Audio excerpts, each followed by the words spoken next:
Hey there. Good morning, Indiana. Welcome to Who's Left This Week, the unapologetically progressive Sunday morning news and politics show for Indiana. My name is Scott Aaron Rogers. I am broadcasting from Bloomington. Got a great panel of returning guests here to join us this week. First, let me go ahead and do the shameless self promotion. We could use a subscription over at progressiveindiana.net. That really helps us keep doing what we're doing here and helps us support an ecosystem of other Indiana progressive content creators. That is, again, progressiveindiana.net. All of our content is freely available. We do not believe in paywalls in the time of a political crisis, but we do need your financial support to keep that thing going. Also, give us a follow over on social media at Progressive Indiana Network, spelled out all the way. Blue Sky and TikTok. The handle is PIN Indiana, and you can find me, of course, at Who's Left.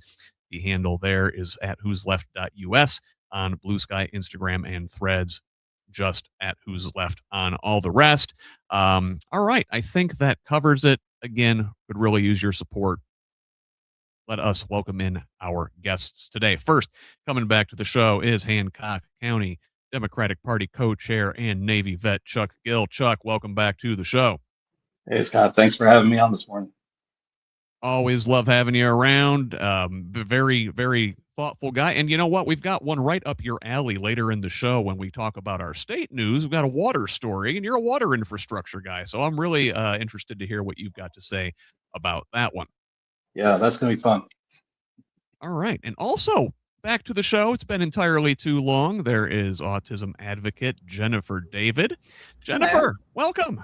Hi, thanks for having me back.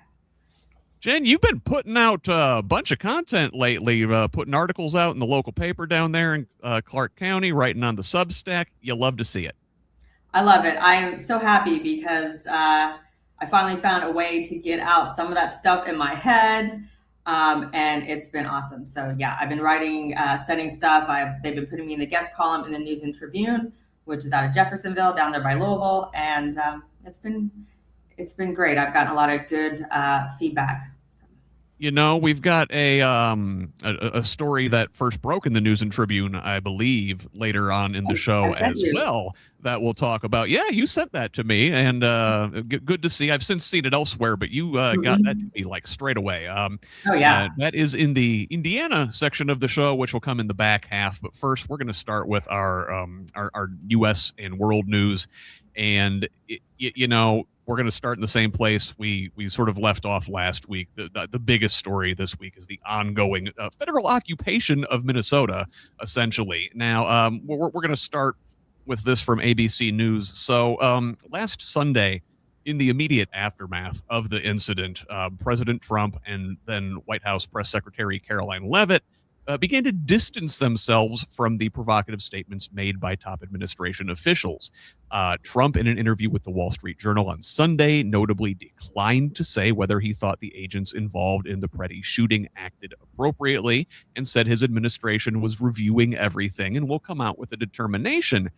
Leavitt told reporters that the shooting was being investigated by Homeland Security, the FBI, and Customs and Border Protection, which of course raises the question of whether this is a impartial investigation. But at least they're making efforts to say that things will be looked at. Now, internally in the White House, there is a bit of a blame game erupting between members of the administration. So Homeland Security Secretary Kristi Noem is under fire for issuing misleading and incendiary information that claimed immigration agents killed an armed Minnesota protester, Preddy, on Saturday because he wanted to, quote, massacre them. Now, White House officials are blaming Customs and Border Patrol for furnishing inaccurate information, while others are targeting Stephen Miller, the White House Deputy Chief of Staff and top Trump advisor. This is according to close six sources with knowledge of the situation who told Axios this. Noem told a person who relayed her remarks to Axios, quote, everything I've done at the direction of the president and Stephen, referring to Miller, throwing him under the bus. Now, the largest federal government's employee union, the AFGE, on Monday called for the resignations of both Noem and Miller. along with House Democratic leaders, including Minority Leader Hakeem Jeffries, with Catherine Clark and Caucus Chairman Pete Aguiar, who similarly called for Noam to resign on Tuesday morning. Well, we didn't get Noam or Miller's head, but we did get the reassignment of Border Patrol Chief Greg Bovino. Fun story, by the way. But bovino, the root word of bovine, cow. Well, bovino is the sacrificial lamb in this case. As Trump is taking him out of Minnesota and replacing him with border czar Tom Homan, saying Homan will report directly to the president. This comes after Trump spoke with Minnesota Governor Tim Walz on Monday, saying Walz was happy with the news of the personnel change, while Minnesota Republican House Speaker Lisa DeMuth welcomed Homan's arrival as an opportunity for a, quote, reset. Now, Chuck, what do you think? Is this an opportunity for a reset? Is getting Bovino out enough? You're literally changing out one bull in a china shop to another. I mean, it on the surface it plays to the political noise that's happening, but it's not a positive change in my opinion. In fact, in some ways, I almost think it can go somewhat worse with him in charge. I mean, there's this talk of a quote, drawdown, which whatever the hell that's supposed to mean. It could be 5 guys, could be 2, and holding accountable anybody. That seems like a, I don't know, contradiction in terminology. So it's not a positive. This is just trying to placate the masses that are outraged, and unfortunately, it's not going to be a good step for what this process is right now. What, Tom Homan, man of integrity, the same man who took $50,000 in a fast food bag in front of FBI agents and then had this thing swept under the rug by the Trump administration? Jennifer, what do you think? I mean, is this genuine? Is this an actual opportunity to reset or not? Well, I don't know. Are you hearing what you're saying? Because I don't think there's ever been anything genuine coming out of this administration at all. They're just playing triage. They are just trying to diffuse the situation. Ice Barbie's not going to last long. She's probably going to end up being the first one that's going to get, take the fall. And because it's not going to change the fundamental policies of the administration, no matter how they're trying to deal with this right now. And that's really the root of what we're dealing with. And it's so ingrained in our society and everything that the administration is trying to set up across the country right now. Okay. Well, so look, I mean, there are Republicans that are also getting involved in this and calling for change. So maybe that's a development. Now, last Sunday, you saw over 60 Minnesota CEOs call for de-escalation in a admittedly very tepid and non-controversial letter.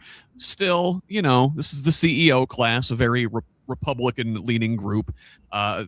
Furthermore, a Minnesota gubernatorial candidate dropped out of the race, citing the party's handling of immigration enforcement. This is Republican Chris Mandel announcing on Monday that he was ending his run for Minnesota governor, pointing to his party's handling of immigration enforcement in his state as his rationale. And Mandel said, quote, "I cannot support the National Republicans' stated retribution on the citizens of our state, nor can I count myself a member of a party that would do so," in a post on X. In addition to Mandel.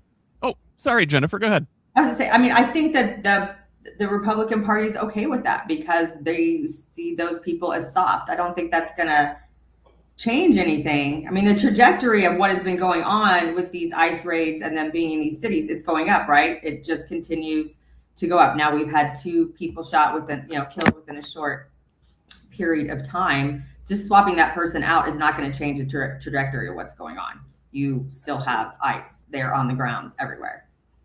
Yeah, you're going to need a lot more breakaway than one guy. Chuck, go ahead. Absolutely. Well, and I was just want to tie on to that the systemic where they're basically racially profiling anyone and everyone that might potentially pose a risk. That is the fundamental problem. Until that is modified, it doesn't matter who's in what position. And I'm sorry, the gubernatorial candidate dropping out is more or less a political calculation because they're seeing the writing on the wall that nobody likes this. It is not going to be forthcoming for them to be, for their political future. But does that indicate that these people are having a change of heart? Absolutely not. I think that until the American people force a change in direction and philosophy, which these protests are doing they're getting it out there. I mean, people are motivated. That's what They has really to are. happen. We the people have to hold these. These I can't say it, what I want to say, but let's just say we have to hold these folks accountable. And So listen, it goes beyond Mandel, right? Now there are Republicans at the national level calling for change as well. On Tuesday, Republican Senators Tom Tillis of North Carolina and Lisa Murkowski of Alaska called for Noem to resign. Tillis saying, quote, "I think what she's done in Minnesota should be disqualifying and she should be out of a job." Murkowski stopped short of demanding that Trump force out Noem, but did say she was disappointed in the DHS secretary. Now, the disappointment extends to other senators who are calling at least for an investigation into this shooting.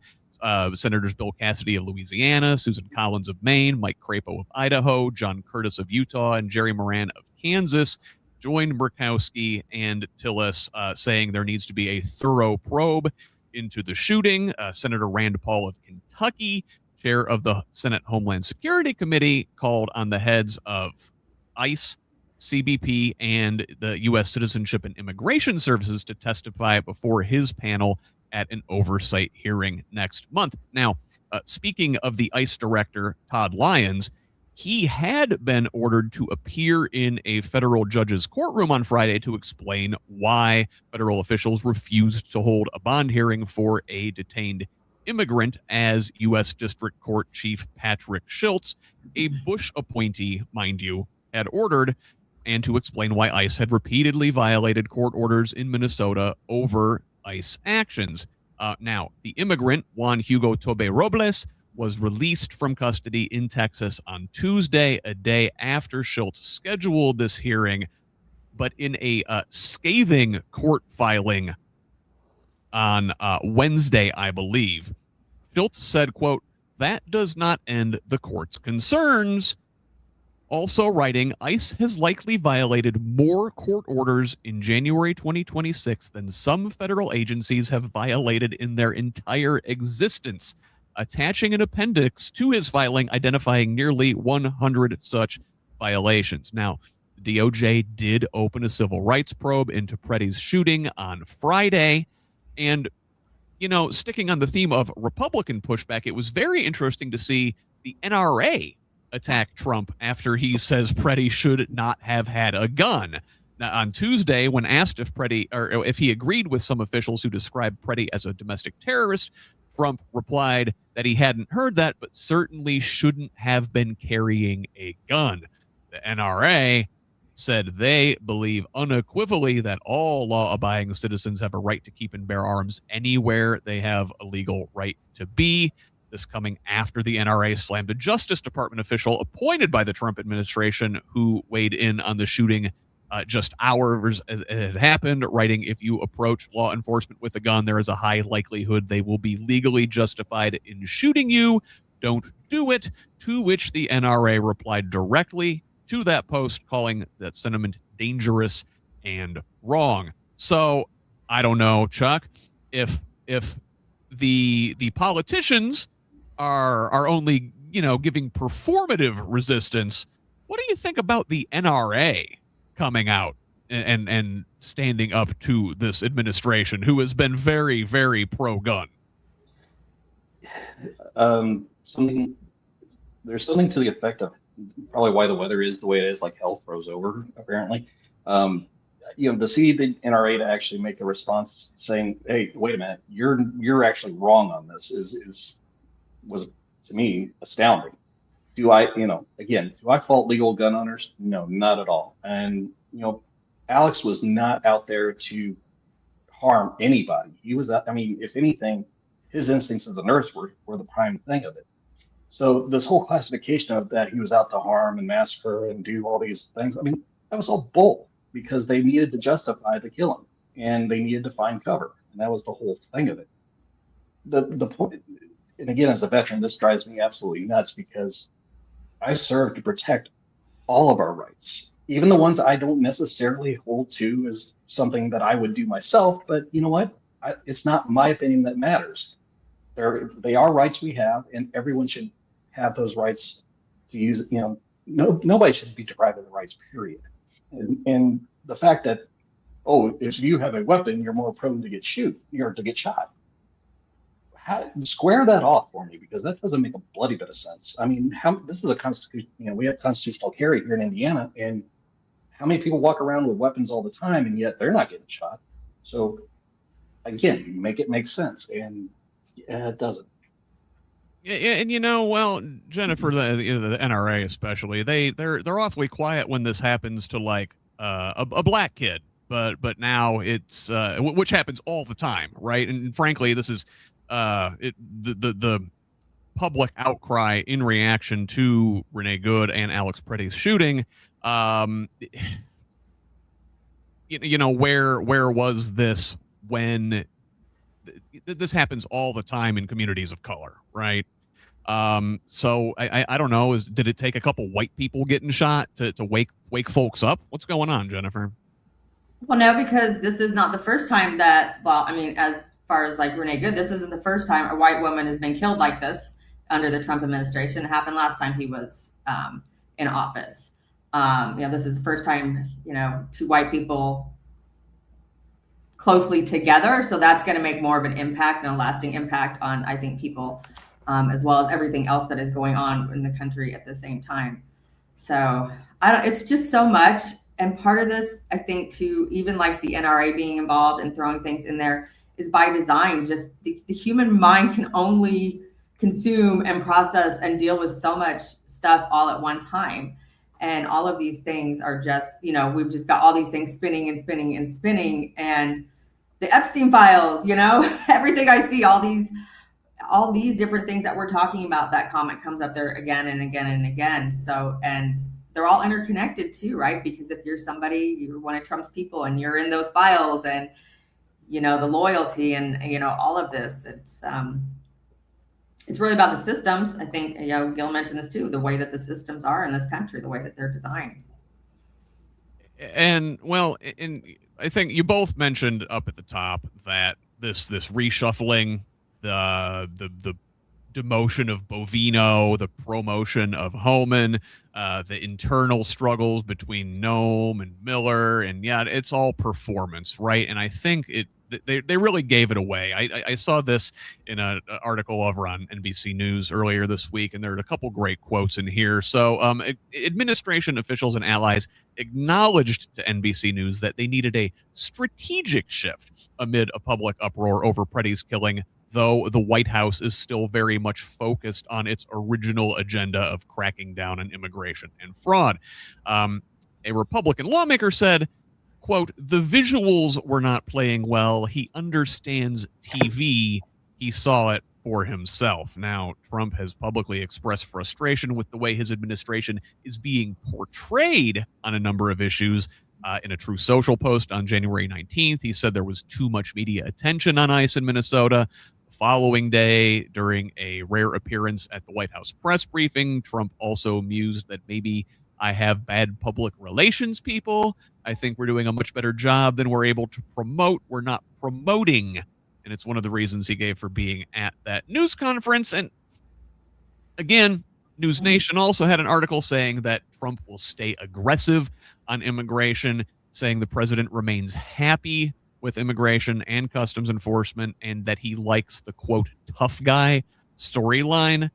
Despite messaging from the president about de-escalating, one source told News Nation that federal officers have been given absolute power by Trump and that he would not direct agents to tone down their aggressive tactics, adding they are emboldened from the top down. And his conciliatory language didn't last long, because by Friday, Trump was calling Alex Preddy a, quote, agitator and perhaps insurrectionist, marking an increase in the intensity of his rhetoric toward the ICU nurse. After, again, saying earlier in the week that he wanted to de-escalate a little bit in Minnesota. In a post, again, on his broke-down website, Truth Social, Trump said that Preddy's stock has gone way down after a video surfaced showing the 37-year-old in an altercation with federal immigration agents 11 days prior to the incident in which he was killed, in which he can be seen yelling at the officers and kicking out the rear taillight on one of their vehicles. So, Jennifer, that didn't last long, did it? No. So, I was thinking earlier as you were going through that, it's like the Hunger Games. I mean, everything really is for the media. And like, you know, this is going to be for a minute. Oh, wait, they want to see this. Oh, they want to see that. I mean, it's really just even in what you are talking about and how you're telling this information is, you know, he'll understand this if he can see himself, and he sees himself through the media and all of those people that are mirroring him back to him. So it's just a big TV show for these people, isn't it, Chuck? Sadly, in Jennifer hit it on the Hunger Games reference, and it to me is kind of like in his warped, deranged mind, I think that this is some kind of reality show he thinks he's running, that he's playing the big, strong, ooh, I'm doing all this, that, and the other thing. And the fact that he sits there and says that Alex was an insurrectionist or paid agitator. The paid agitator thing is like his label for, I don't know, bloody everything. But the fact that he's calling someone an insurrectionist, I find that, oh my God, ironic. You couldn't paint a bigger ironic picture if you tried. The fact that Alex was interacting with ICE people 11 days prior should have no bearing on that event that occurred. That was a complete failure in process and procedure. It didn't follow what should have been done. There is no excuse to that murder, and that's exactly what it was. It was flat out murder. Period. Sorry, Jennifer, you started. I know, because I'm thinking about movies. What is the movie? Everything that's going on is just so real, and I associate things a lot. But it's just like everything's turning. It's like reality is turning, like with Don Lennon getting arrested and those other media people, at the church, and just they're using so much against us, all of the things that Democrats and the average person and progressives, all the gains in the last so many years, they're not just peeling them back, they're flipping them on us. And it's they got full-time people working on propaganda there, and it really is so much of these kind of things. If we can step back even more from where we are often talking and functioning and dealing with all of this. They're still at it, right? It's all a performance. The rhetoric, the softening rhetoric lasted a day or two. Here we are. We have Trump calling people an agitator. We've got his supporters going out attacking sitting congresswomen. It was on Tuesday, when 55-year-old Anthony Kazmirchek was observed by officers, Capitol Police officers, protection for Representative Ilhan Omar. This guy used a syringe to spray an unknown liquid on the congresswoman. Now, he was arrested and booked into the county jail there in Minneapolis on suspicion of third-degree assault. Fortunately, preliminary reports indicate the liquid was non-toxic, but, this is stochastic terrorism. This is Trump riling up his crowd. When asked Wednesday, Omar said the man who attacked her was specifically upset that Trump's order to deport Somalis was not yielding enough deportation of Somalis, so he wanted to come and get the person he thought who was protecting the Somalis. Right? Do you have her response? Do you remember what she said about it? It was just something like, kind of like he's just taking the wrong weapon to a war. Like she's been through war. Like whatever he was doing did not faze her at all. And having lived in Minnesota and worked with Somalis, yeah, I definitely can get that. They've definitely been through a lot. She was ready to throw hands too. Like she did was. not back down. She She kept did. going. Yeah. Yeah. Total badass move. You know what's not badass though? Kidnapping children. They're still doing this there. Again, so much for toning things down. You remember we all saw the picture of little Liam Ramos, the kid in the bunny hat, who along with his father were kidnapped and sent to Texas. Well, this week Liam's mother, from hiding, spoke to Minneapolis Public Radio about what she witnessed that day. She also discussed her phone conversation with her son and her husband and the pain she has experienced. Now, mind you, Liam's mom, is Erica Ramos, is 3 months pregnant and in hiding. And, she has had to go to the hospital emergency room because she's having a difficulty with her pregnancy, which is to be expected when you're under such tremendous stress. Meanwhile, Liam and his father are currently still being held by federal authorities in the South Texas Family Residential Center, about an hour southwest of San Antonio. Adrian Conejo Orias, the father, tells her that Liam has been sick. He's had stomach pain, fever, and he won't eat the food because it's of low quality. And meanwhile, 2 more kids from that child's school have been taken into ICE custody on Thursday. This is a Columbia Heights school. The officials there said the detention happened after agents apprehended the children's mother during her court appointment earlier that day. So she was doing things the right way.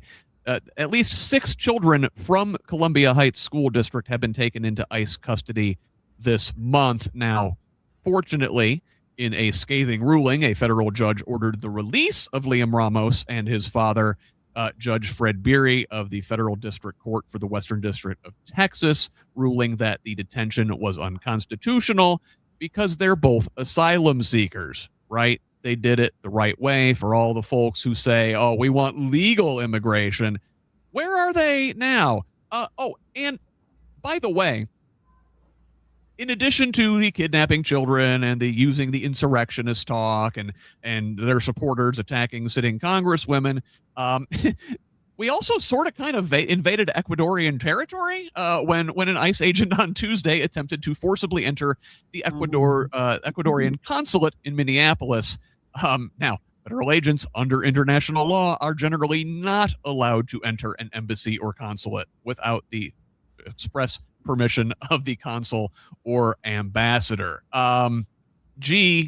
Chuck, I don't know. Like we said, it's all a big performance. It's all a game to these people. They might shuffle some chairs on the deck, but it certainly looks like the extremism is continuing. Oh, absolutely. And again, I find it would be comical if it wasn't so damn dangerous. That's the biggest problem with it. I mean, even attempting to enter another country's consulate. I mean, that's on such a monumental scale, bad idea, because that can spark off international tensions, even worse than what they already are. I mean, Trump is doing a fantastic job of screwing up the rest of the world with our alliances and everything else. But you do something like that, it really can set a negative thing. And then to top it all off, he's sending ICE agents to the freaking Olympics. Oh, that's awful. Where did that become an idea? I mean, I'm sorry. Why? Yes. What border are we patrolling at the Olympics? I mean, again, make this make sense to me, because I'm sorry, my brain is not processing this one at all. And I have been in a lot of different areas of the world. Immigration is so much different in a lot of other places. I mean, we just have such a fast backwards approach to this. It's freaking ridiculous.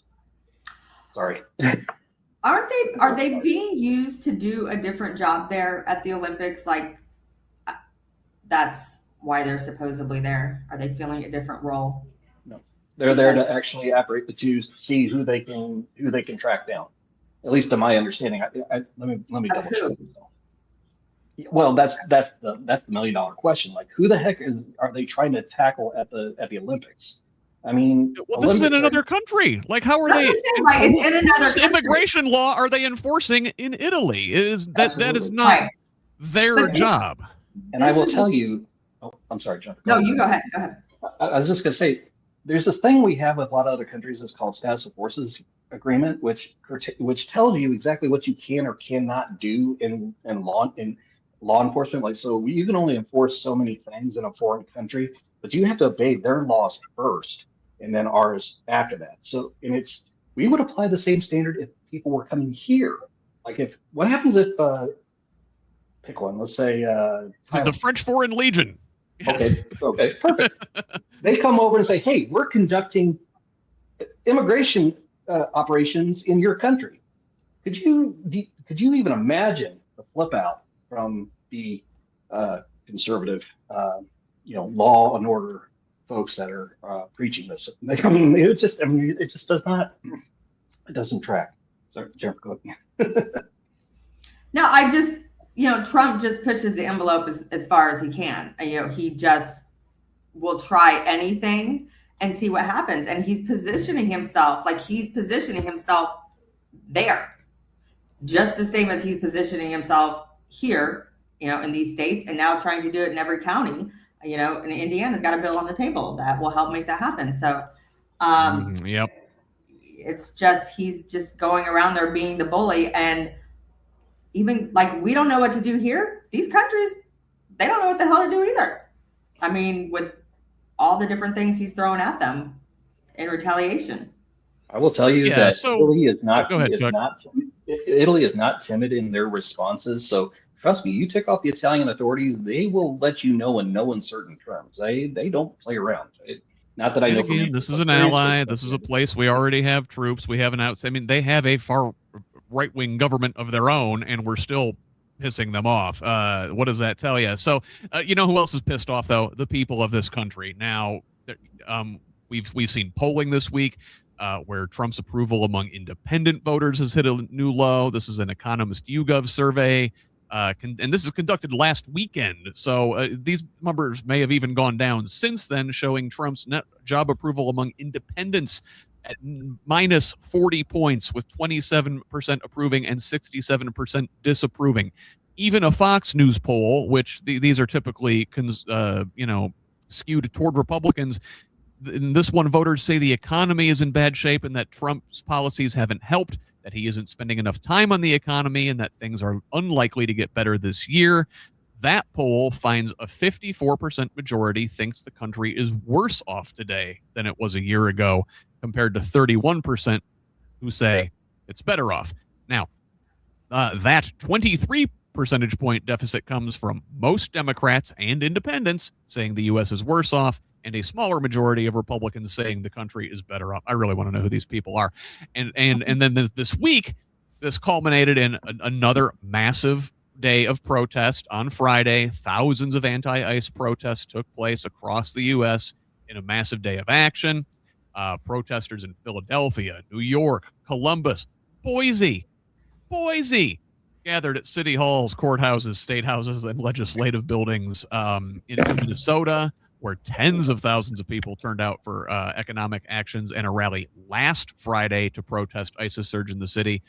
They did it again this week, with some businesses closing for the day and others staying open under different models, either donating revenue or providing free coffee and a place for people in the community to rest safely. Good to see. I think the people are getting it, guys. The people are getting it, right? I would believe so. And I want to go back to something that Jennifer said a little earlier about the movies and how reality is kind of flipping on its head. And the two movies that ran across my mind were V for Vendetta and Civil War, which was a more recent movie.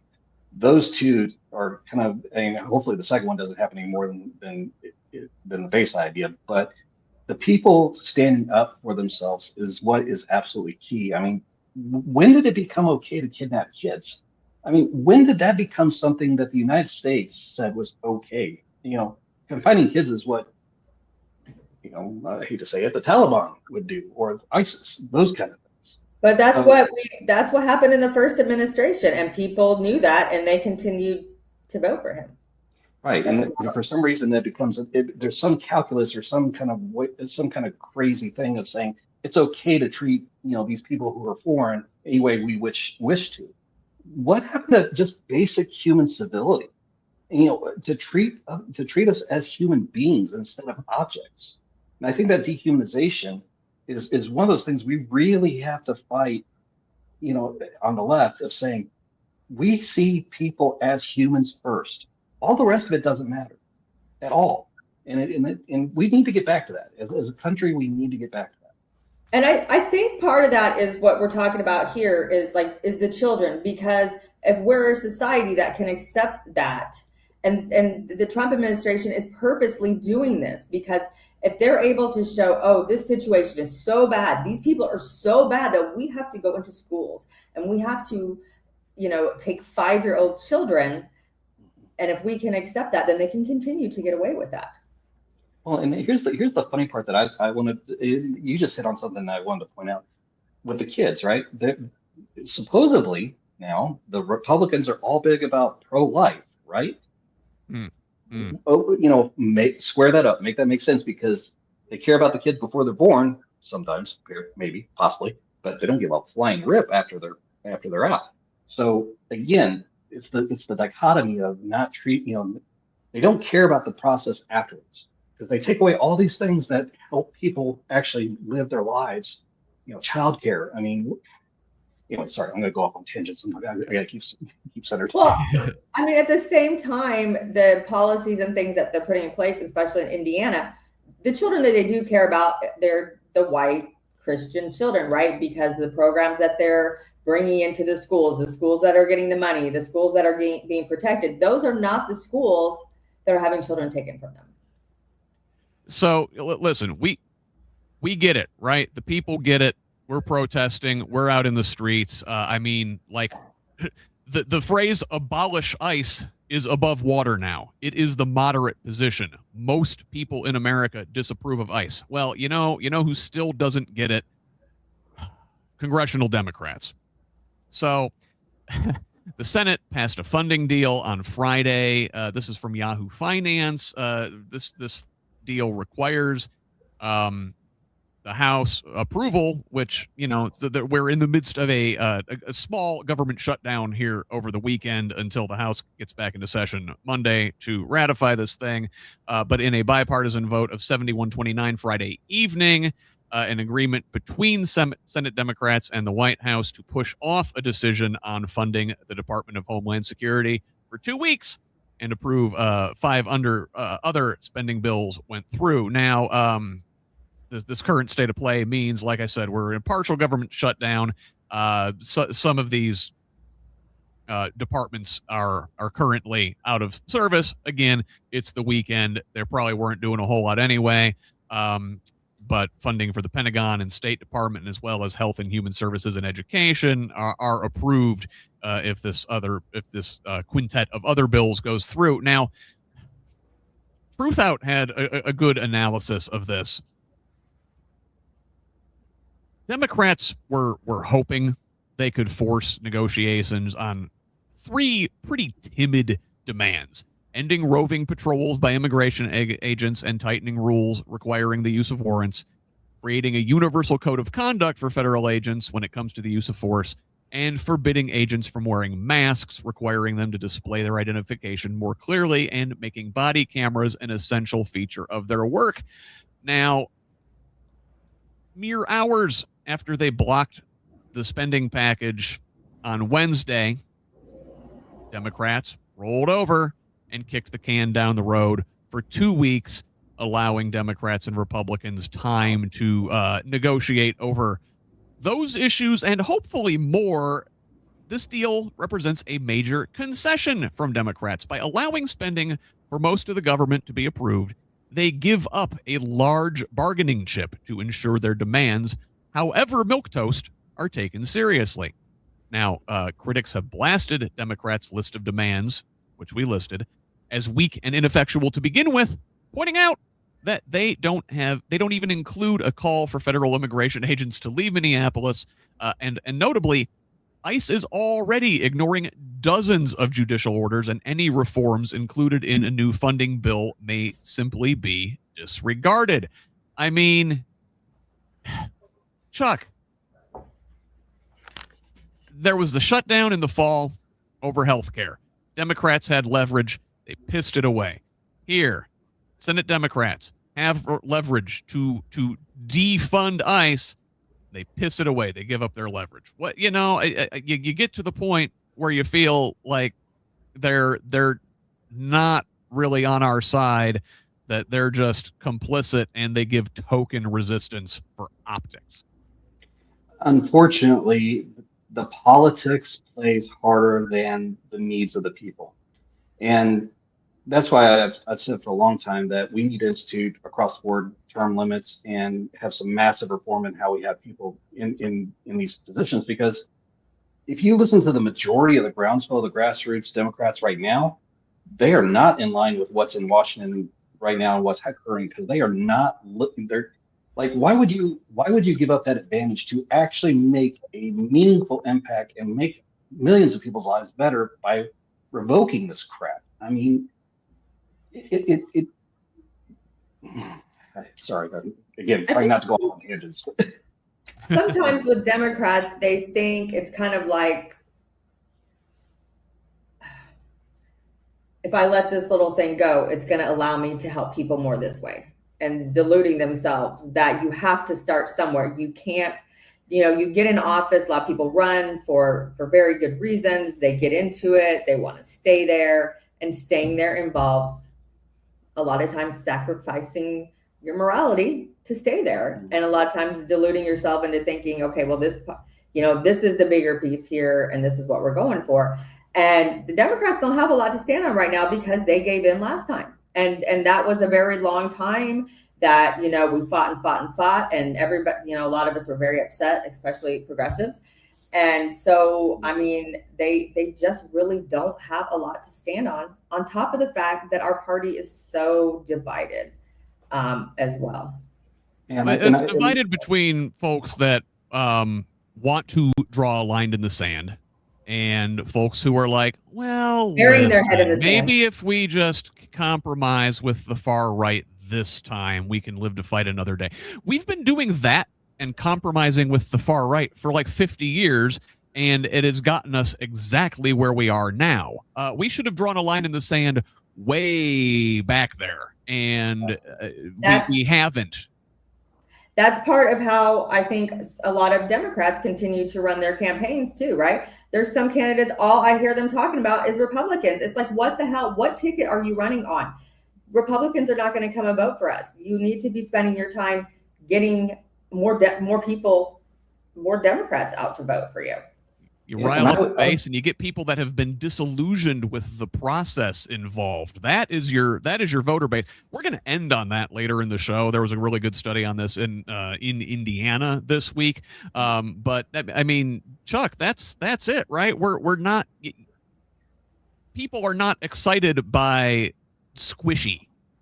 No, not anymore. There is, and I've seen this in our local candidates.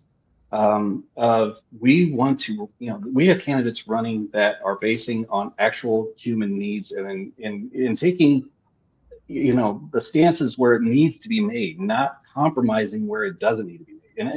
And now, full disclosure, compromise in a certain way does make some sense if you're dealing with rational, logical situations.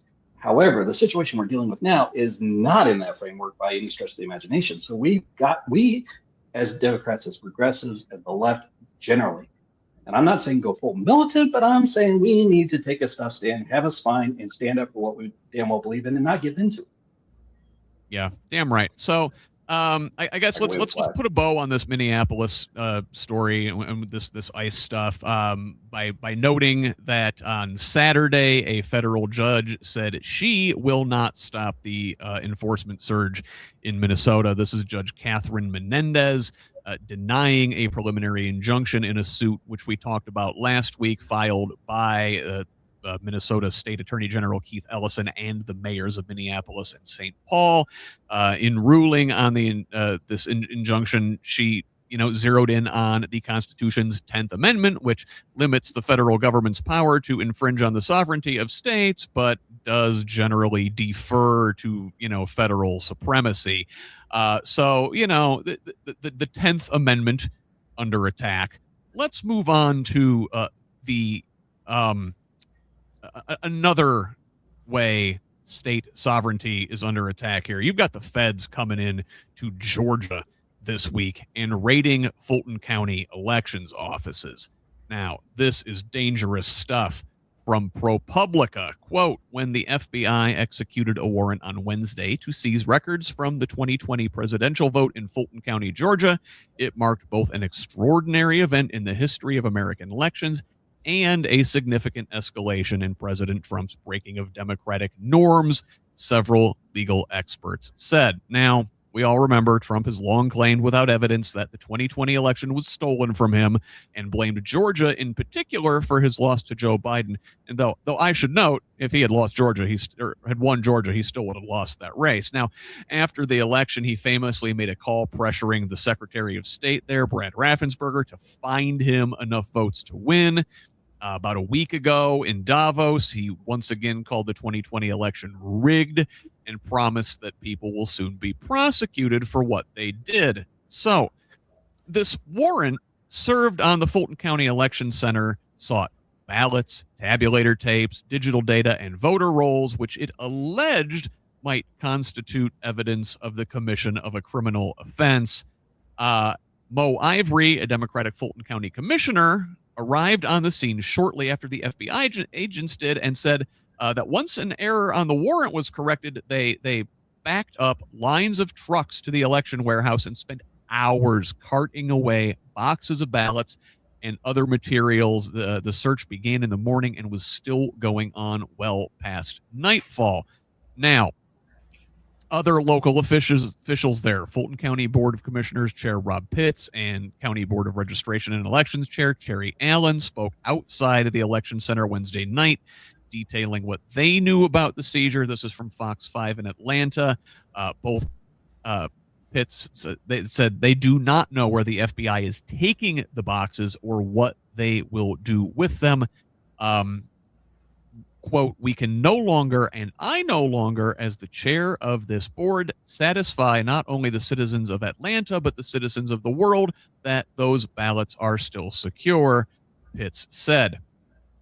So these ballots have been sealed under a court order in a civil trial, and Commissioner Marvin Arrington said one of the primary concerns now is that they are being seized, is what will happen to them once they are out of Fulton County's custody. So this raid may have been illegal, according to Democracy Docket, and they warn that the 2020 election isn't the real target. It's the 2026 election that is the target. And the Center for Election Innovation and Research Executive Director David Becker said in a press call that ongoing through 2026 and perhaps 2028 election cycles, the administration is going to use some of its actions to fuel false claims of fraud, to spread disinformation, to encourage distrust of our election system, particularly when elections yield results that the president doesn't like. And particularly concerning in this raid, as if the entire thing wasn't concerning enough, is that Director of National Intelligence Tulsi Gabbard was there. This is from ABC. She was seen on Wednesday at the county election hubs and operations center as the FBI conducted the search warrant.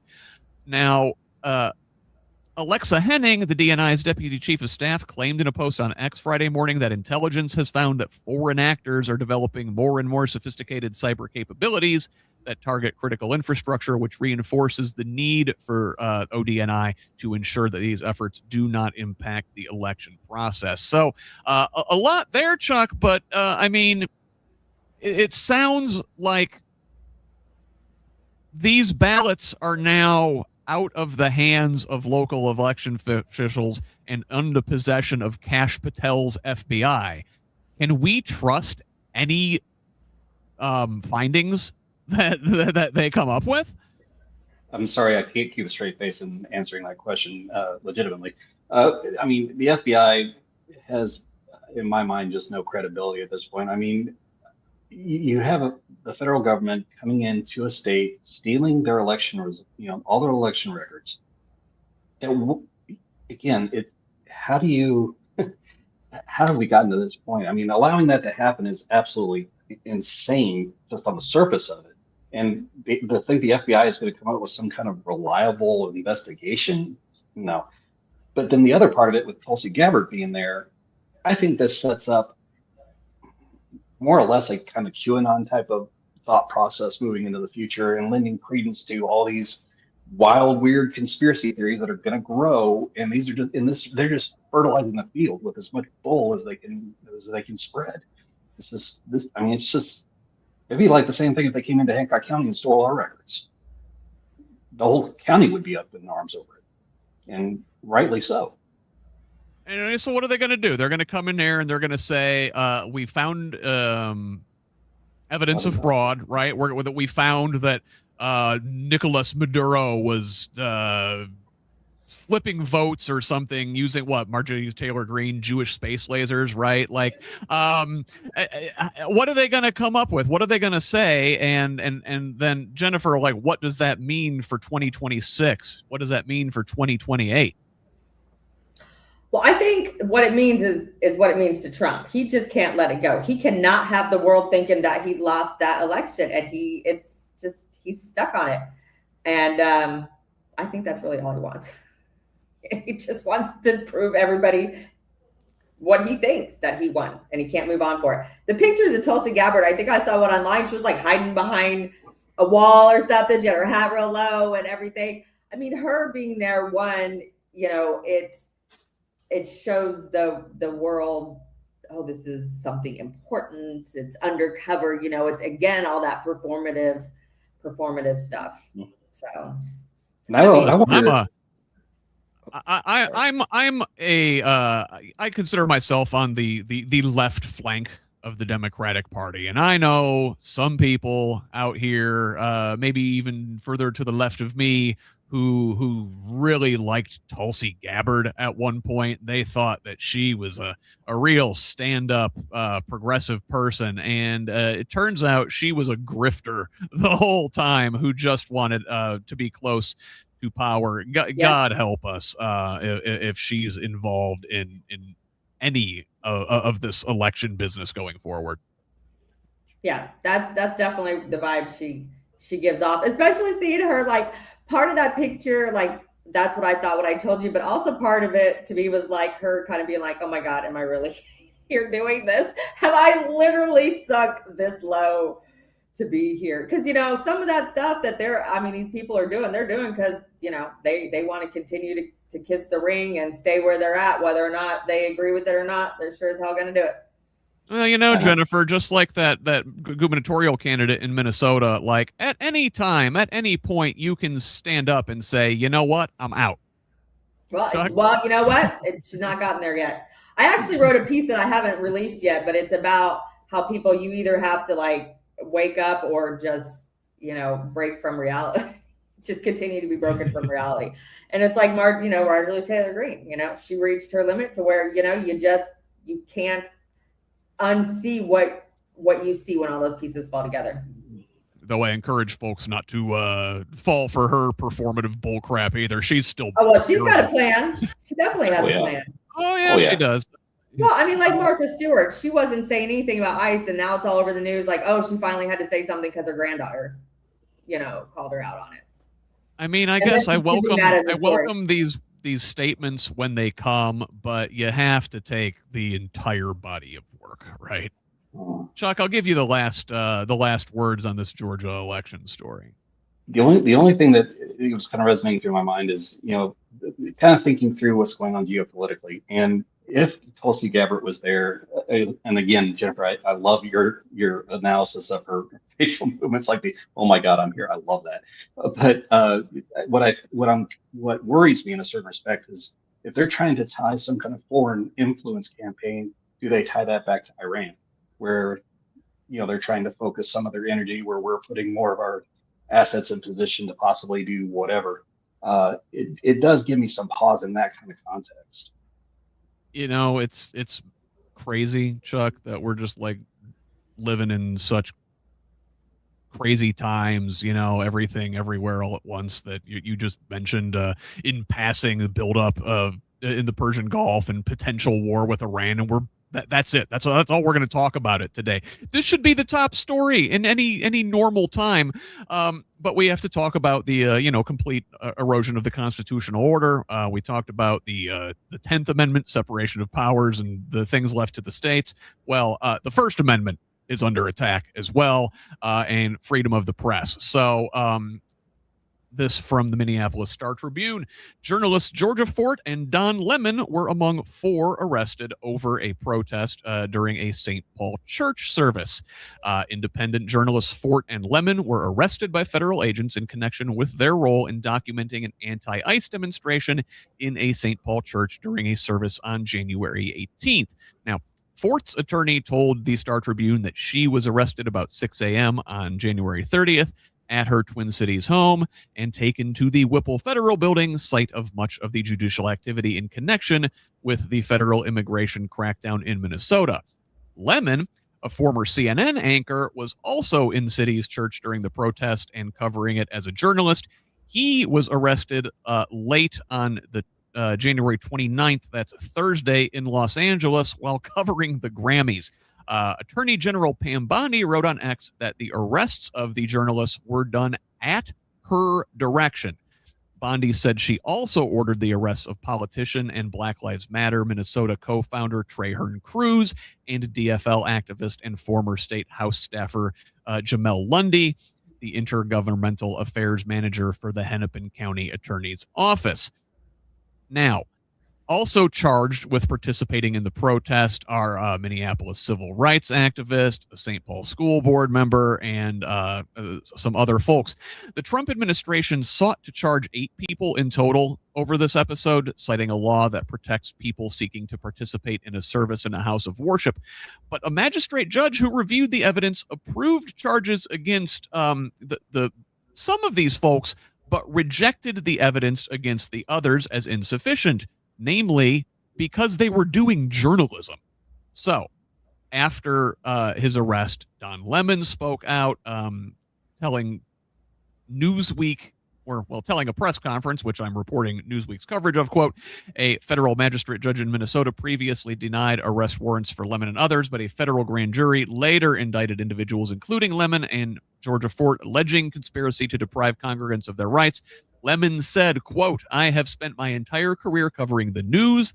I will not stop now. There is no more important time than right now, this very moment, for a free and independent media that shines a light on the truth and holds those in power accountable. Now, FIRE, the Foundation for Individual Rights and Freedom, says that Section 241, which is the statute under which these folks were charged, it criminalizes conspiring to injure, oppress, threaten, or intimidate any person in the free exercise or enjoyment of any right or privilege secured to him by the Constitution or laws of the United States. It's unclear whether the government has ever invoked this section to protect First Amendment religious exercise. Supreme Court precedent suggests that when the government moves to protect First Amendment rights under similar civil rights statutes, the prosecution must prove that state actors were involved.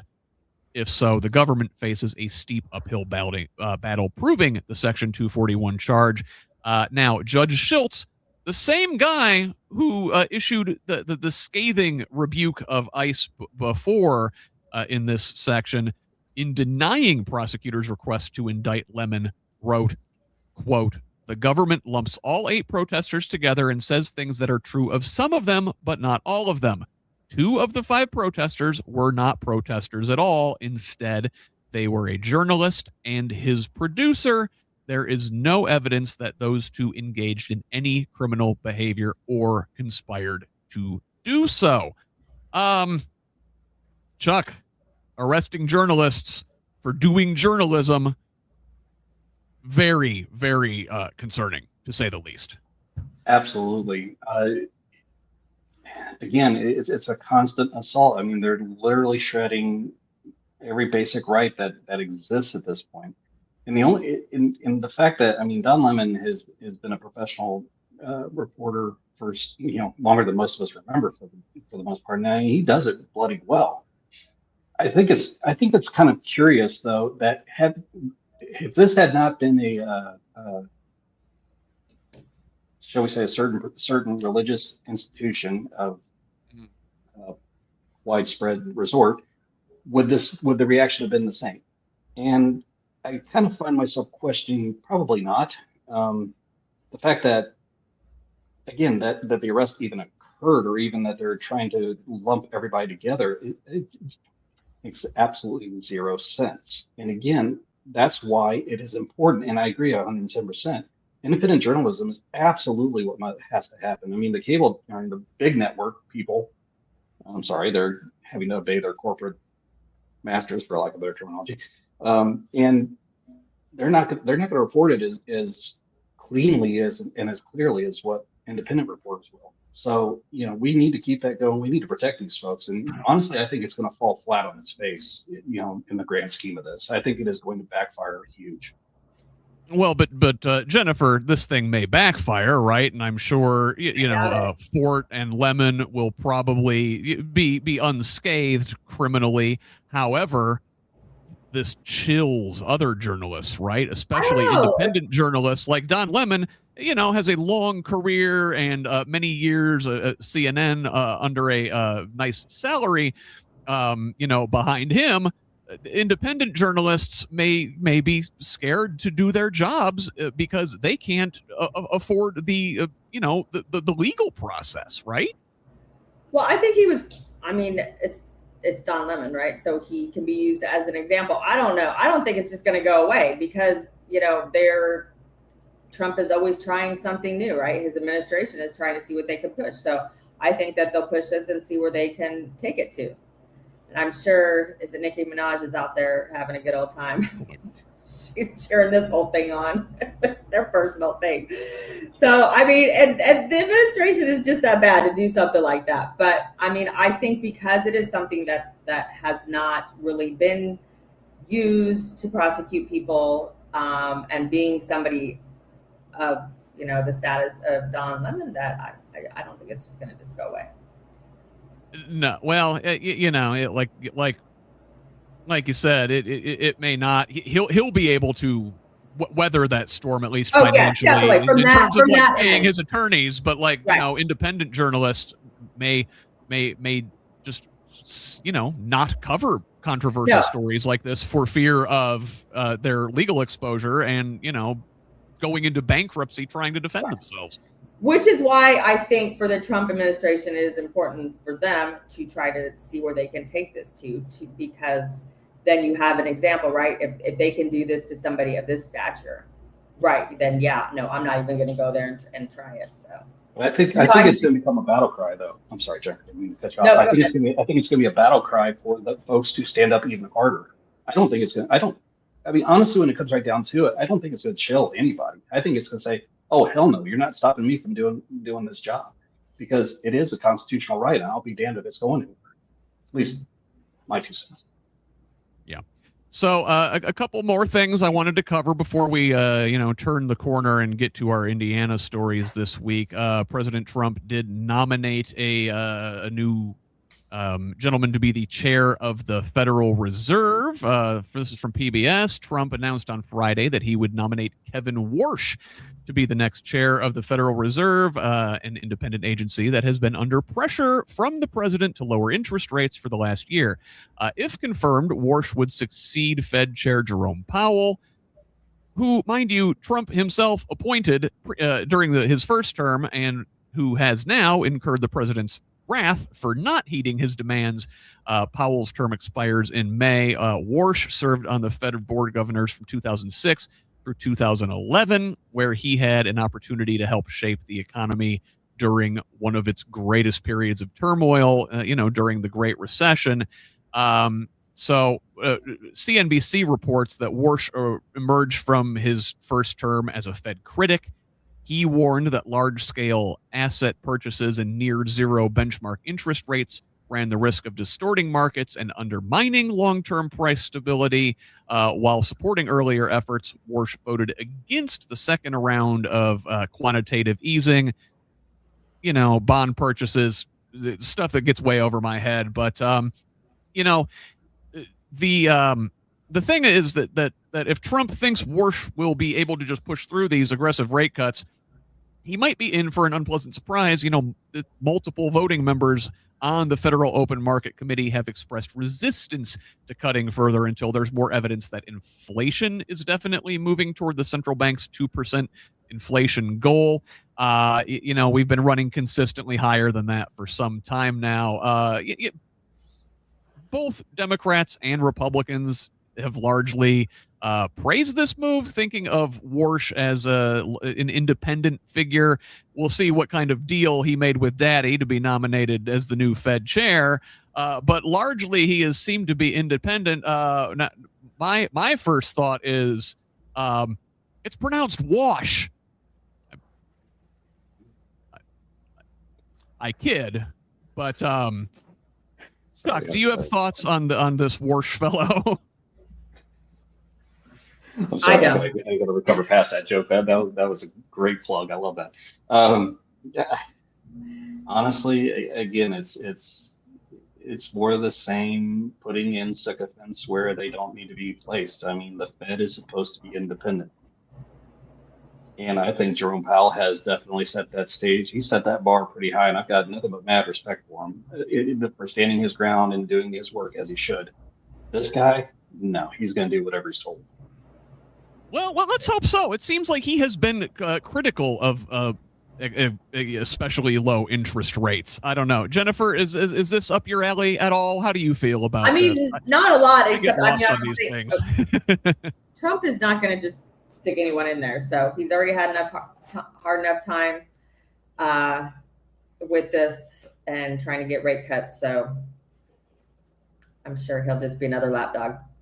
We will keep an eye on it. Now, one thing that we've been keeping an eye on for some time is this whole business with the Epstein files. Now, on Friday, we got a huge dump from NBC. The new document dump dwarfed the two earlier Epstein file releases, including more than 3.5 million pages, 2,000 videos, and 180,000 images.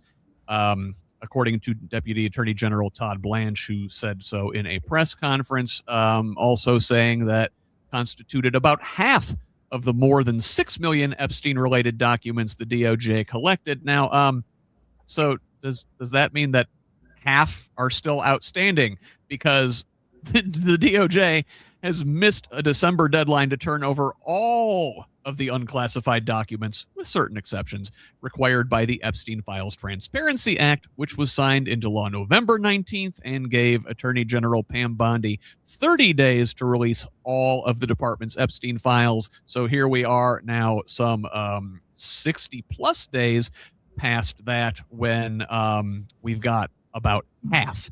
The law also required the agency to explain any redactions to Congress, but some of the newly released documents were heavily redacted, including 81 pages of an 82-page document that refers to Epstein's psychological review.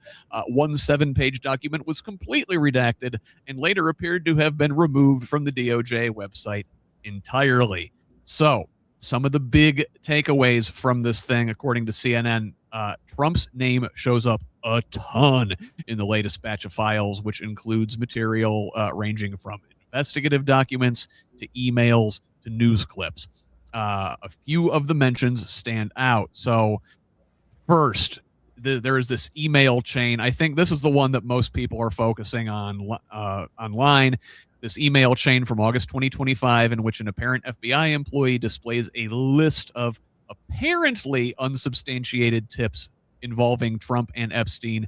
Many of them are quite salacious, very difficult to read if you've read any of them.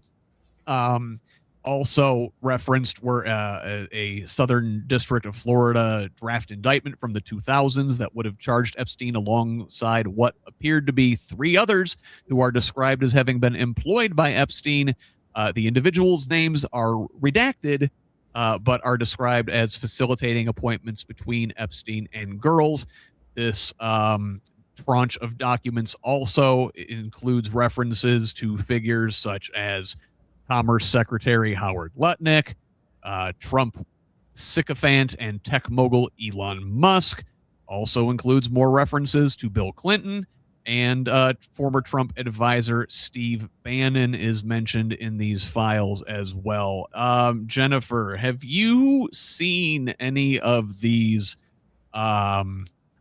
accusations? Apparently, these were things called into the FBI tip line, and were in various states of being followed up on. Some could not be followed up on. All of these things are said to be unsubstantiated, but like, man, if there's even a kernel of truth to any of those allegations in that list, that is disgusting. Well, speaking of disgusting, I have to apologize. I didn't really dive into that because automatically when these came off, what I was just taken back by right off the bat was those pictures of used to be Prince Andrew. There's 3 pictures of him with women. I mean, trying to make it past that is pretty disturbing. And just kind of there was so much that came out yesterday, right? So talk about Bill Gates and Elon Musk came up as well as some people closer to home that I'll let you talk about whenever you're ready with that. So I unfortunately don't have a lot of context with specifically what you're talking about there. So let's give it to Gil. Well, you know what? Listen, I don't blame you. These, and again, I have to state that these are things that were called into the FBI tip line. Anybody can call anything into the FBI tip line. But man, there is a whole lot of smoke, and even so much as an ember of truth in this, Chuck, should put people in prison at the very least for a long time. It should definitely invite a greater degree of scrutiny for sure. The disturbing some of the things I've seen, just, of course I couldn't digest all of it because just, you almost want to vomit when you get halfway through even a part of it. But it's just, that anybody involved in it, it doesn't matter what their affiliation is or what their current position is. If they're involved in that and proven to, again, guilty beyond, guilty as charged, then they should be dealt with accordingly, as according to law, and it should apply universally without question. The one thing is, when I was preparing for today, I was looking at more stuff about the files and putting Epstein files in there. And the really sad thing that comes up is our government websites. The amount of information in our government website, like the files and all of this, is massive. It's just massive. And we're not even going to, hear most of it at all. It's, all redacted. But the thing is we are talking about all these different people, and there's more and more people, and they're all people of money and power. That is how much of a web the systems and the power and the money are tied to this country. It really goes to show if you've got enough financial wherewithal, you can get away with anything, including the sickest shit you can imagine. Yeah, and the redaction, the fact that they didn't adhere to the proper protocols for redactions. I mean, some of the victims that were named that shouldn't have been named. There was pictures that were not. I mean, this was. I mean, a kindergartner could have done probably better than half these schmucks that were doing this stuff. I swear. Yeah, and I want to say there was a group of like 20 survivors that said afterwards that they were still very concerned that number one, about the redactions and people's names being exposed, but also, again, where are the other half of these files? What's in these other nearly 3 million documents that we're not getting?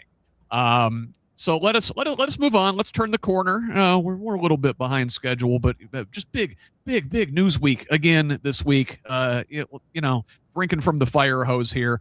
But let us have a little sip of Indiana news. We'll start at the crossroads here of Indiana stories and national stories. And there's a couple things I wanted to flag here. So first of all, President Trump signed an executive order on Friday confirming plans for an IndyCar race around the National Mall.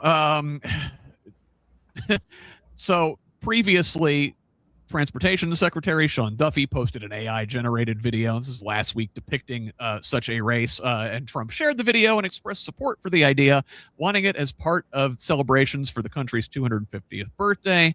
Well, Friday, Trump signed this order confirming plans for the race, calling it the Freedom 250, and he is instructing the city's mayor, Muriel Bowser, a Democrat, to work with his administration on putting the race together. Roger Penske, the IndyCar owner, was there at this signing ceremony. Penske was previously awarded the Presidential Medal of Freedom by Trump in 2019. Penske, a very prominent figure in Indiana here with his association with the IndyCar series. Also, in the intersection of Indiana and national news, the FBI, we found out, searched 2 IU biology labs last month. Oh, sorry. No, it was December. It's February now. The FBI searched 2 labs. One of them employed a Chinese researcher who faced smuggling charges for bringing plasmid DNA from E. coli into the country. The laboratories belong to Professors Roger Innes and Xindong Wang, both microbiologists who work with bacteria. Innes also employed postdoctoral fellow Yu Huang Xiang, who the FBI arrested in November. Now, DNA of E. coli plasmids is generally harmless and commonly researched in labs. One biology graduate student knowledgeable of the searches told Indiana Public Media that they often send and receive plasmids from out of the country. Sounds like it's not a big deal, but it's being made a big deal out of as, Trump and his administration ramp up this anti-China rhetoric. Finally, a story about Indiana hospitals nearing a financial cliff as pressures mount in response to Trump's One Big Beautiful Bill Act passed last summer. The Indiana Hospital Association calling on local and federal lawmakers to help address the mounting pressure that hospitals across the Hoosier State continue to experience amid Medicaid cuts and other systemic issues. According to an analysis that was completed by Kaufman Hall, a company that specializes in providing healthcare management consulting and insights, Indiana hospitals continue to face obstacles such as reduction in Medicaid reimbursement rates, operating on razor-thin margins, and navigating the growing costs of medical services and products outpacing projected revenues. The Indiana Hospital Association, again, which I should note, it's a lobbying organization. That's what they do. They lobby on behalf of the hospital business. They urge lawmakers to to consider the following changes to ease the burden on healthcare providers and hospitals across the state, including modernizing Medicaid reimbursement rates, reducing administrative burdens and insurer-imposed delays and denials, ensuring hospitals can continue providing essential services, particularly in rural areas, and supporting financial stability to prevent hospital closures and surface reductions. I will note that they didn't mention anything about tackling administrative bloat, but that's neither here nor there. Chuck, which of those stories piques your attention this week?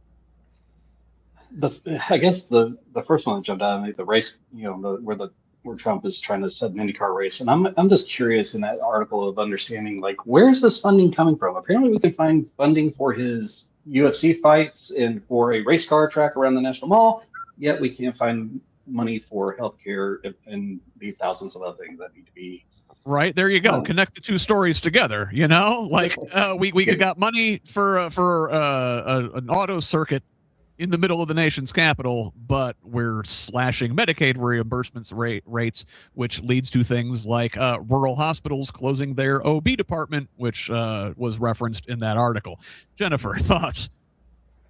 I mean, this is something we've been talking about in Indiana for a while, and this is also one of the subjects that the Rural Summit has really talked about and spent a lot of time this last summer, is the closing of these rural hospitals. And it's not a mistake. It's not like, oh, we're running out of money, or it's really by design, in closing up those hospitals that are rural. They're further out. They've got people further out, spread out, cost more money to deal with them.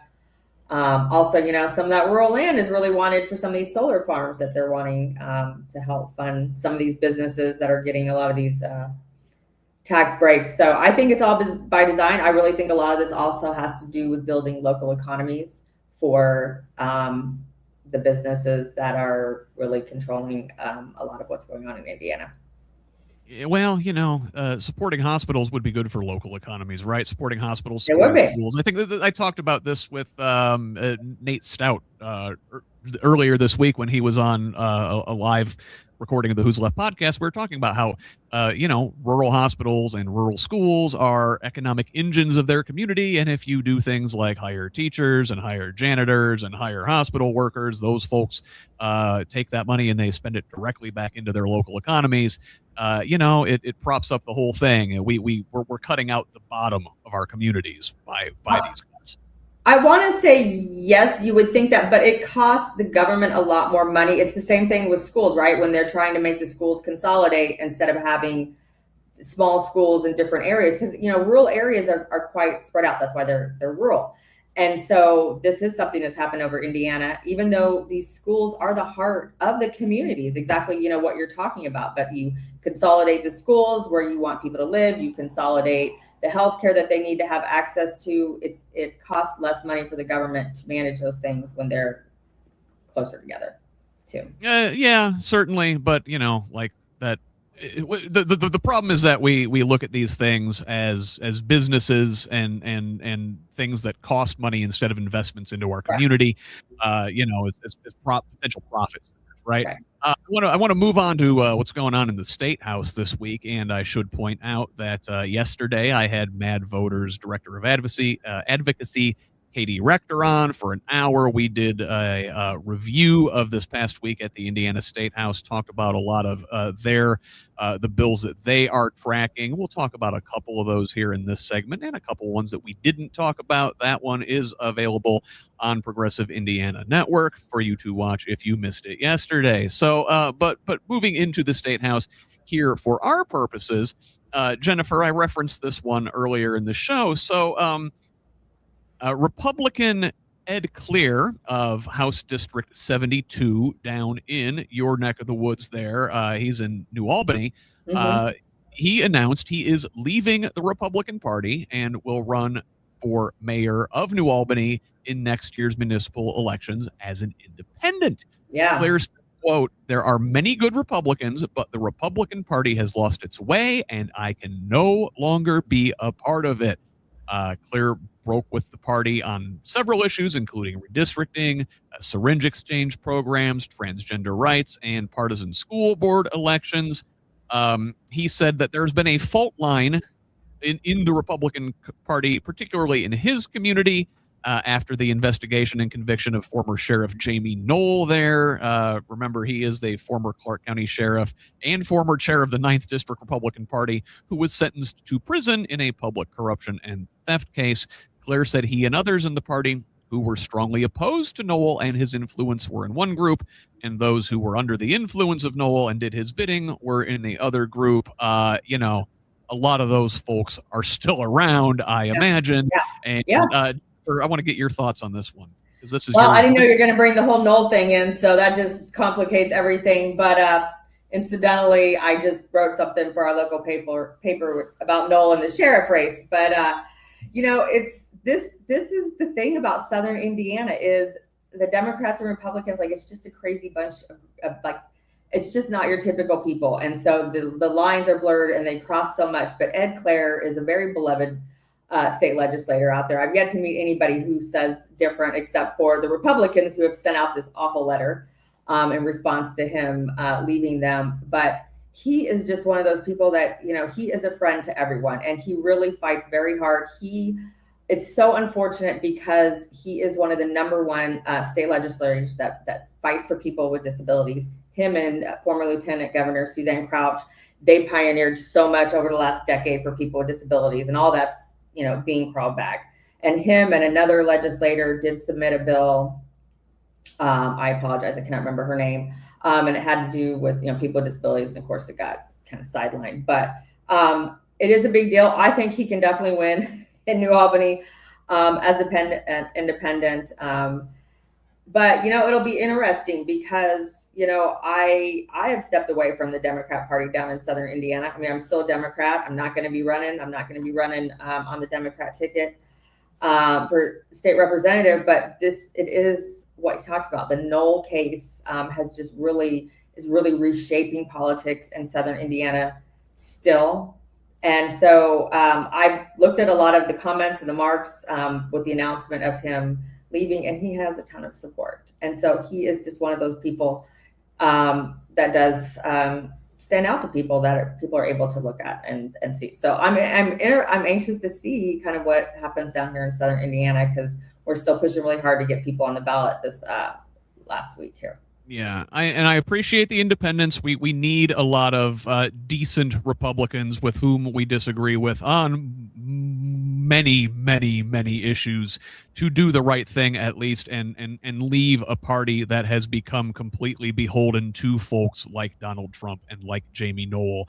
But I don't want to completely dismiss the garbage legislation that a lot of these folks have voted for over their long careers. It doesn't completely.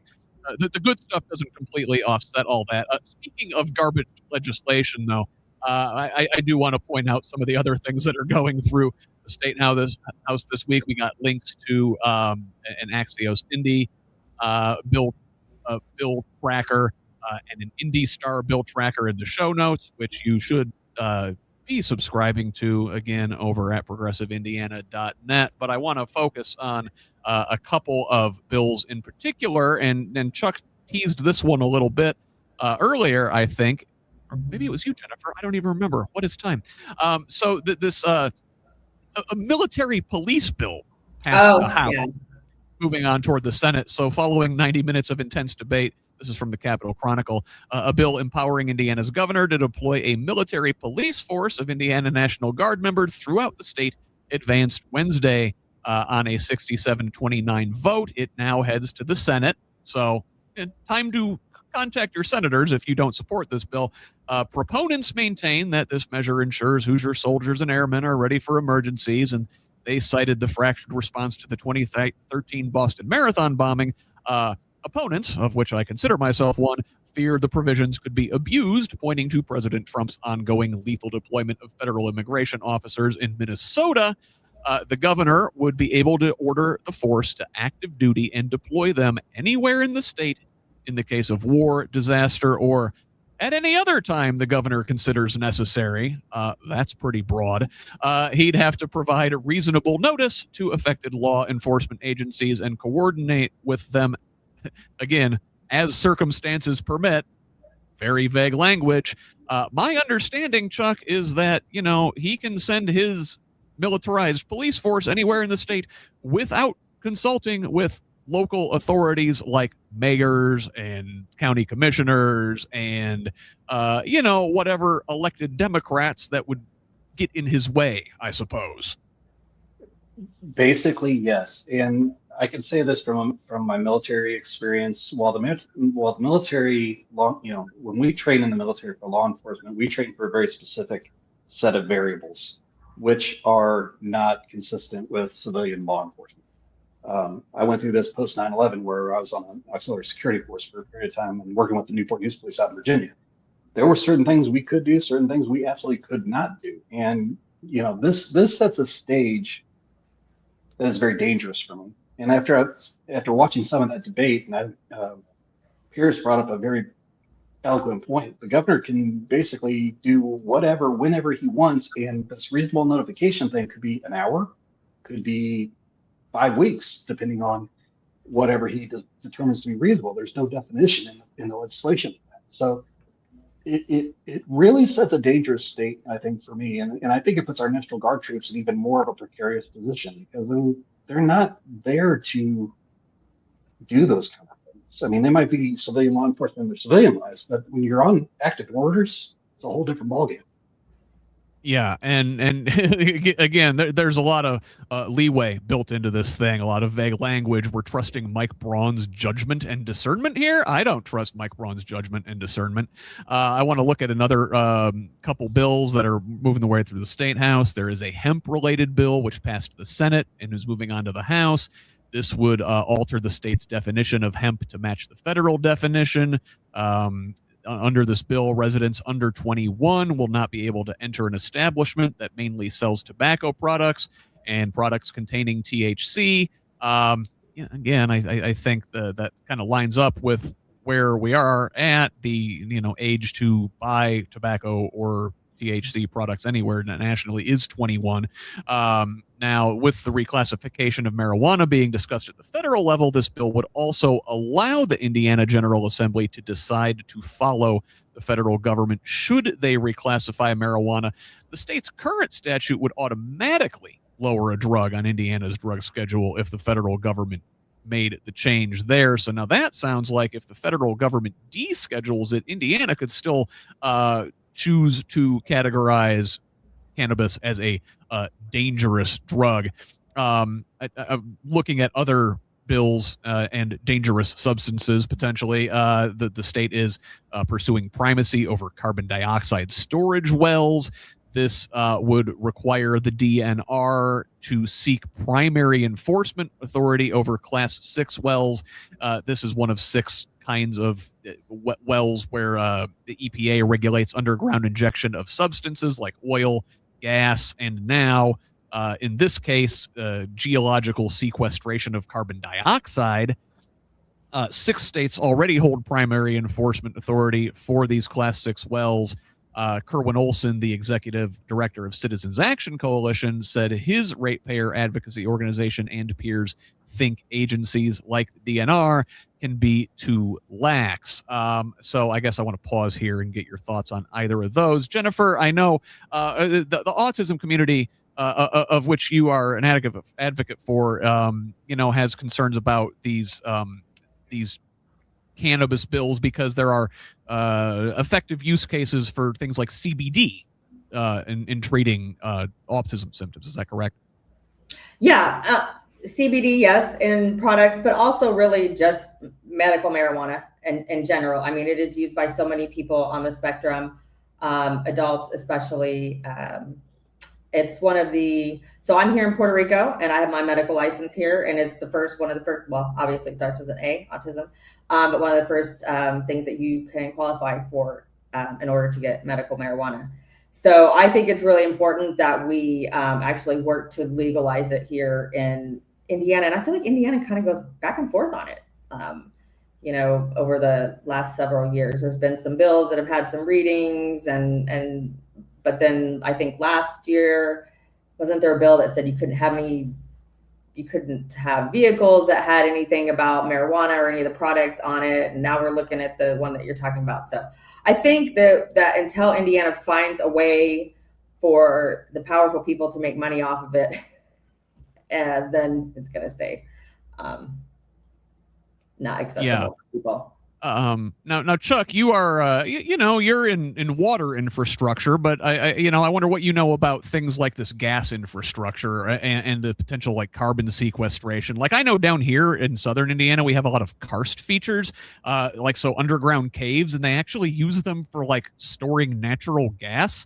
I didn't know that. Who knew? But like, what do you like? Is this carbon sequestration a potential good thing? I mean, we do need to like reduce the amount of CO2 in the atmosphere, but it's very much an unproven technology.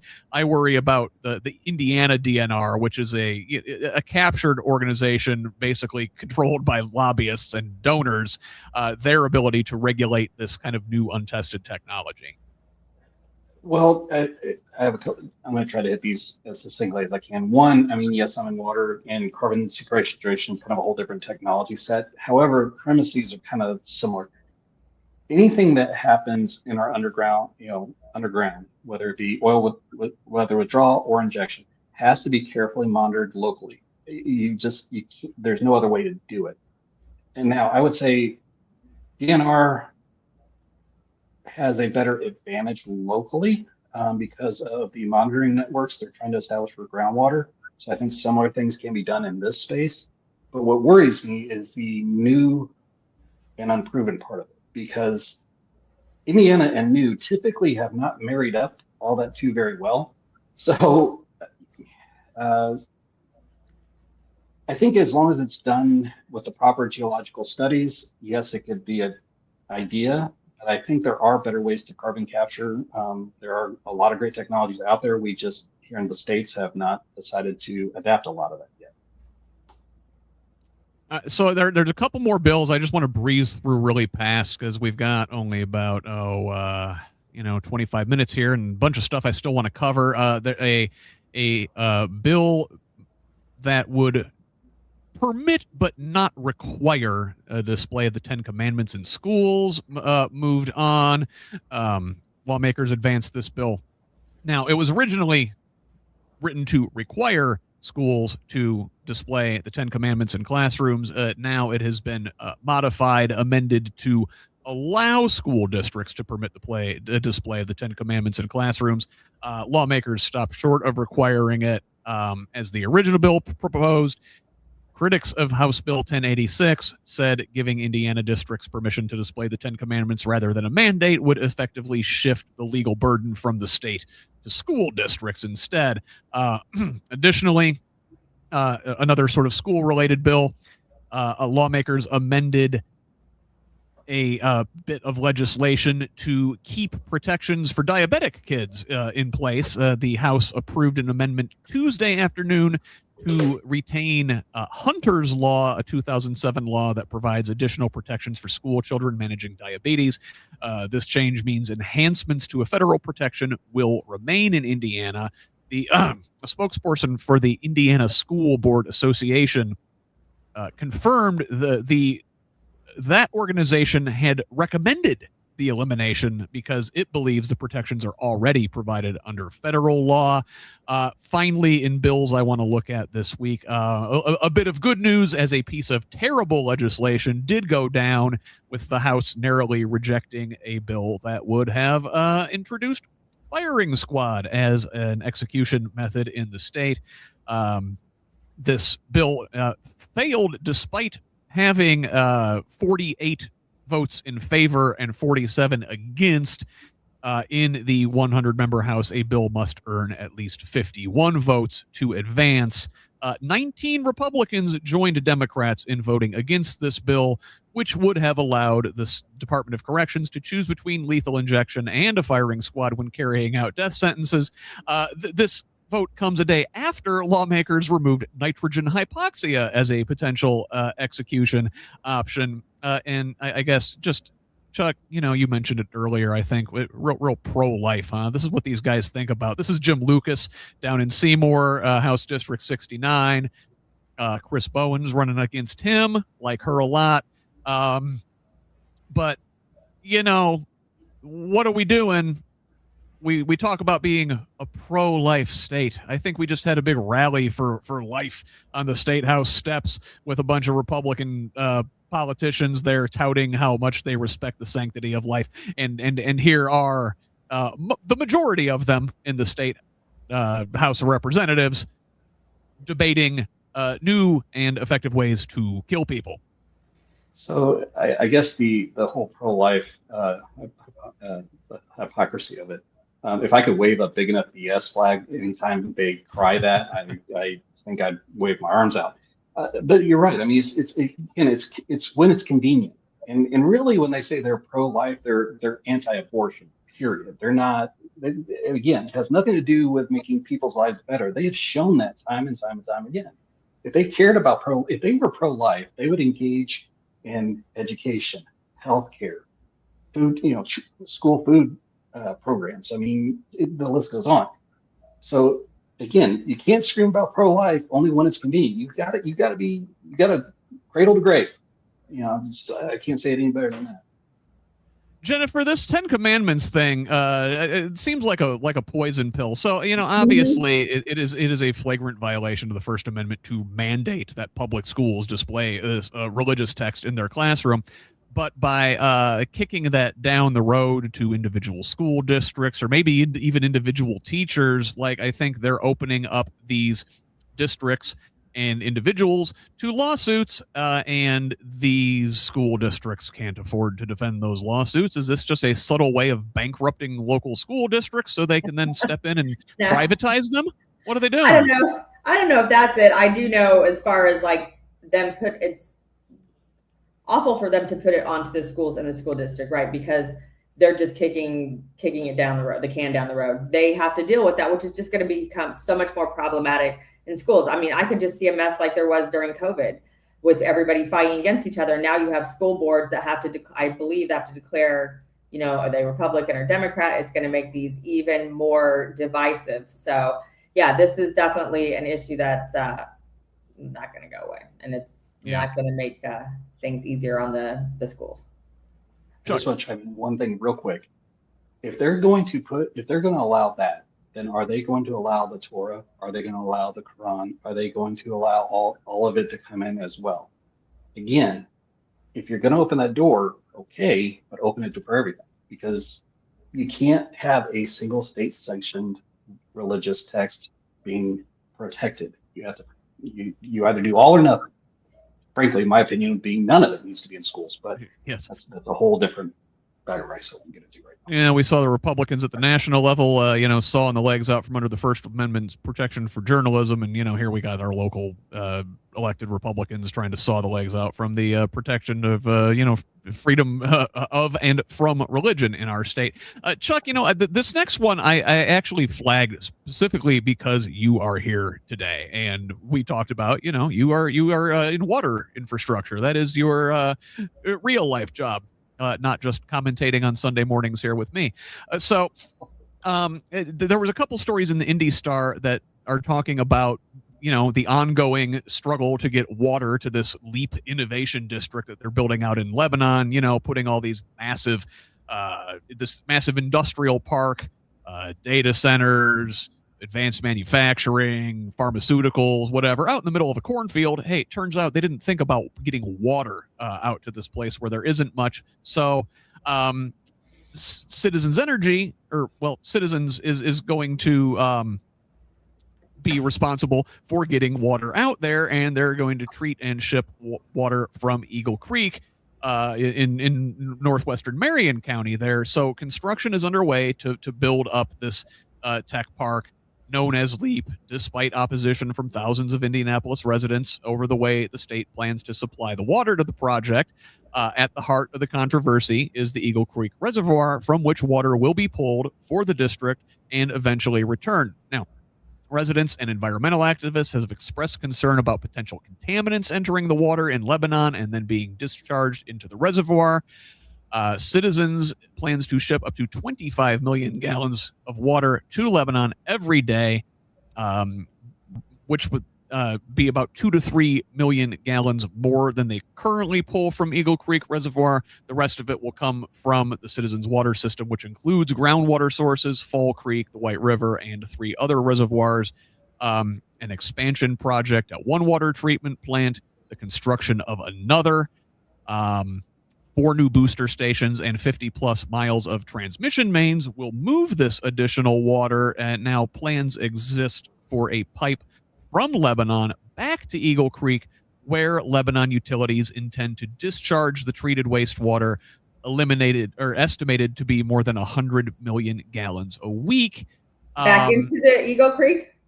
Back into the Eagle Creek Reservoir. Now, people use that water. I used to live there in that area. Mm-hmm. So, following up now from another article, said discharging treated wastewater into a place like Eagle Creek isn't uncommon.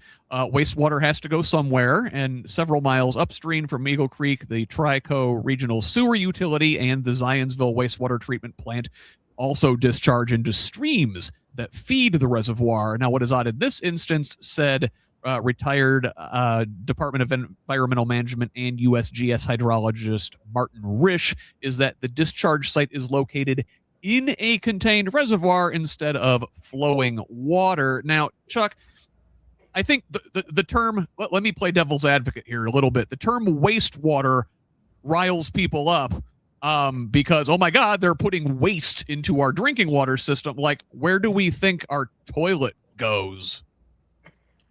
Yeah. So again, I'm going to try not to go down too many tangents or into the weeds too far, but first chunk of my water life was in wastewater treatment. So the technology that we use returns the water to the receiving stream at river water or at the receiving stream's quality typically. So that's, the people that are recreating in the waterways. Some of that's coming from farm agricultural runoff, that's coming from wastewater treatment plants, so on and so forth. So the water recycling purpose, what it happens with wastewater treatment, we're basically doing what Mother Nature does, just in a very short amount of time. Now, the caveat to all that, and these articles talk about it, is the nutrient loading rates that go into a fixed water body. So limiting nutrients are phosphorus and nitrogen. And if you introduce too much of either one, you're going to have algal blooms that'll affect human health and quality. It'll affect the grasses in the receiving stream. So there's a lot. Because it is contained, there's not the natural mechanisms that would help this work a little bit more effectively. So I think that's really the concern. Now, jumping back to the drinking water side of it, this is where I have a massive malfunction as a water professional.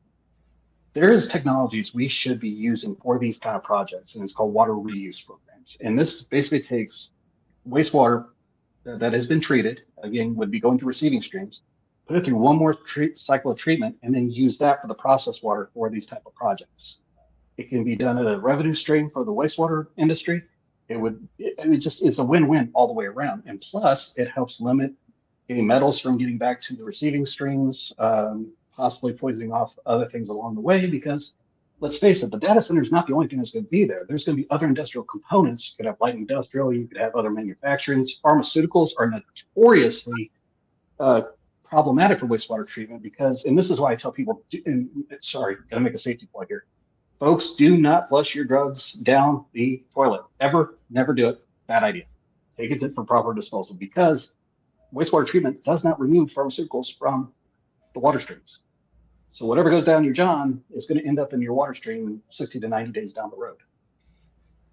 So sorry, I hope I... Thank you for explaining these things because it really it's a lot, and it sounds like there are things that we could be doing here that they're not doing to make this safer. I believe so because again, they've opened the door for water reuse to kind of start to be talked about as a actual idea, but they're not actually putting the investments into it yet. So this is a technology that's being used across the United States and in Europe, all over the place. We just are not doing it. In Indiana, we are woefully behind the eight ball in water management strategies. Universally, we are behind the eight ball. We should be much further down the road. And then that sort of goes back to what we're talking about with the Department of Environmental Management here in our state being largely, captured by polluter interests and appointed by governors who are propped up by big donations from, extraction and pollution, companies that put things into our environment that we would rather not have. So Jennifer, I'm going to come to you first next on this one here. So let's talk about our good friend Mayor Joe Hogsett in Indianapolis again here. So a joint investigation by Mirror Indy and the Indy Star. This is part 2, just came out this week. Again, showing that at least 4 people with close ties to Hogsett, including 2 former city employees, a top donor, and a former council Democrat, worked on contracts related to Old City Hall, yet a decade later, the building on Alabama Street remains empty. The contracts, worth up to $1.5 million in total since 2017, were awarded without a competitive bidding process, exactly the kind of practice Hogsett criticized on the campaign trail. His first policy announcement while running for mayor in 2015 was an ethics reform package that included a promise to reduce no-bid contracts. Well, this joint investigation has found that, after a decade in power, Hogsett's administration continues to regularly award contracts without a competitive process. In addition to those Old City Hall contracts worth $1.5 million, the city and public agencies over which Hogsett has influence have awarded $5 million in other no-bid legal contracts benefiting 4 of the mayor's top former advisors since 2020.